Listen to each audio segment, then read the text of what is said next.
আজকে ভোগের জন্য কি বানিয়ে নিলাম চলো তোমাদের সঙ্গে একটু শেয়ার করে নিই। 5 রকম ভাজার জন্য কিছু সবজি আমার নেওয়া করে লবণ হলুদ মাখিয়ে নিলাম। কড়াইয়ে বসিয়ে দিয়েছি ডাল সেদ্ধ, দিয়ে দিলাম মাখানা। আরেকটা কড়াইতে ফোড়নের জন্য দিয়ে দিলাম তেল গরম করে জিরা, শুকনো লঙ্কা আর কিছুটা হিং।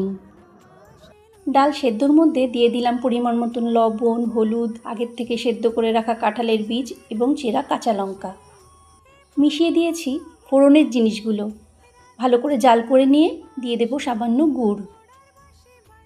তৈরি হয়ে গেল মাখানা দেওয়া ডাল। আরেকটা কড়াইতে তেল গরম করে ভেজে নিলাম পটল আর কাঁকরোল, ভেজে নিলাম বেগুন।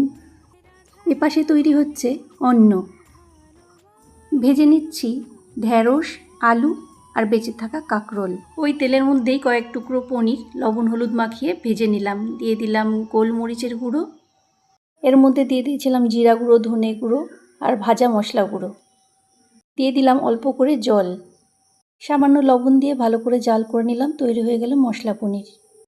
ভোগ হয়ে গেছে, এবারে ভোগ দর্শন করিয়ে দিই। জয় জয় শ্রী রাধা মাধব।